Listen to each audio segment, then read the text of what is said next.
We spend a lot of time trying to get more done in less time. But here's what happens a lot of times when we optimize what we're doing and we make sure that we are being as efficient as we can in work and life.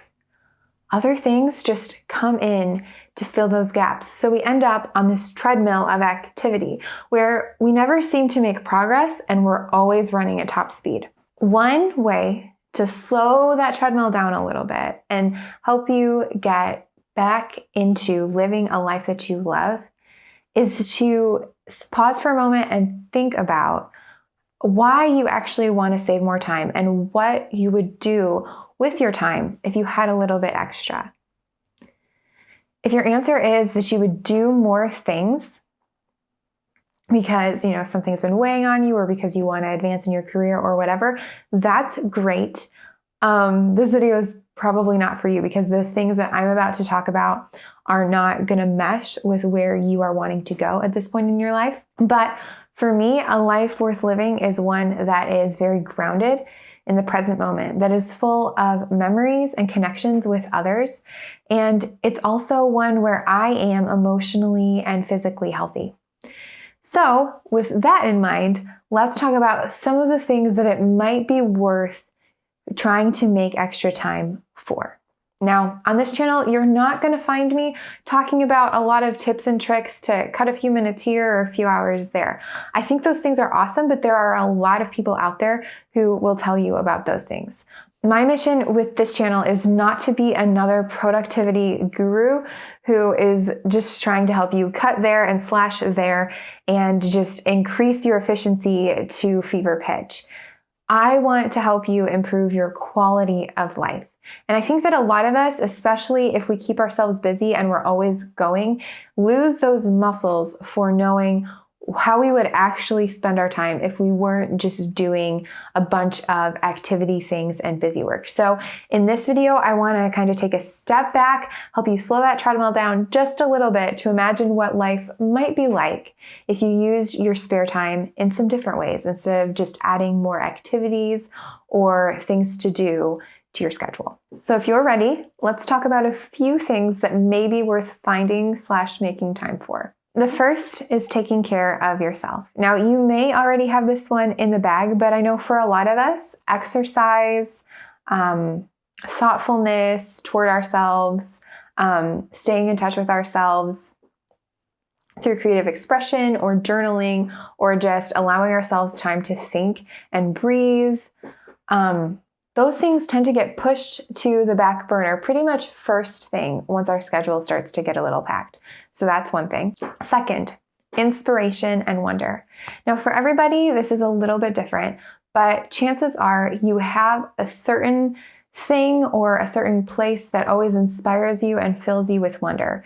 For me, a couple of those places are art museums and nature. I love going into national parks, specifically national parks that have some sort of like mountainous terrain, but waterworks too. And just staring at God's creation and thinking about the generations of people who have lived on that land or seen it with their eyes. It's just amazing to me to see beauty. It's just amazing to me to see the beauty of the natural world. And I always walk away inspired and filled with awe and wonder. Art museums are another place where I'm just always amazed by the creativity of the human mind and the way that people create images and really thought-provoking pieces for others to engage with. But you're going to know the places and things that inspire you the most. And chances are, if you've been super busy, you're not making enough time for those things. So step back, think about it a minute, and maybe schedule a trip to your favorite place to get inspired. The third thing is connection. Meaningful connection is one of the things that carries us throughout our lives. I'm not just talking about connection with family members or spouses or potential romantic partners. I'm also talking about friendship and, parent-child relationships and other social relationships, maybe with your coworkers or whatever. Connection, true connection is something that makes our lives meaningful and gives us something to fall back on when the things like work or parenting or the other things that we tend to place our identity in are not meeting our expectations. They give us a place to refresh and reframe. They give us a place to serve others and take the focus off of our own lives for a minute and have our view expanded by people that we know and we care about. So connection is another thing that is really worth making the time for, meeting somebody for dinner, having them over, hosting a game night, or just even attending a party that they're hosting. It's important. And it's one of the things that tends to go if we're overwhelmed by life, we're just going at breakneck speed. Because even if we are making time for those moments of connection, we find ourselves constantly checking our phone or just not being really present and grounded in the experience. So chances are you probably actually do have some connection things scheduled on your calendar. And if you have been feeling overwhelmed and busy, one of the things that I would recommend just trying to do to kind of slow that down a little bit is to make sure that you are doing everything you can for at least part of the event to be present and engaged with the people around you, not checking your phone, not preoccupied and thinking about something else that's going on or the next thing you have to go to, but just really present and focused on the people that you are there to spend time with. Another thing, the fourth thing that's worth making time for is creativity and self-expression. Personally, for me, a lot of this comes through art. It might come to you through like sports or learning or writing or something else like that. I also enjoy writing. But whatever something is that you do to express yourself, it might be, picking out new outfits or putting makeup on or doing your hair. Whatever it is, however small or mundane it seems, make sure that you are making time to connect with yourself in that way, at least once a week, because that is going to help you feel a little more grounded, a little less like things are spinning out of control, because you will be just that little bit more in touch with yourself and with your emotions. And chances are it's probably going to give you time to think about the things that are going on in your life in a less hectic or urgent way as well. A fifth thing that it's worth making time for is learning. I don't care how you like to learn, whether that's through listening to audiobooks or reading or taking courses or just like talking to people, whatever way that you prefer to learn best, going to hands-on workshops, that's a great avenue just to learn something new and expand your mind. And here's why I'm recommending it. It's not necessarily so that you can get ahead in your life or career or become more efficient, although a lot of times when you do allow yourself to learn and almost even play while you're learning, you will have some insights that will help you in your life in other areas, but you don't have to pick something that's related to your profession or to something that you're struggling with right now.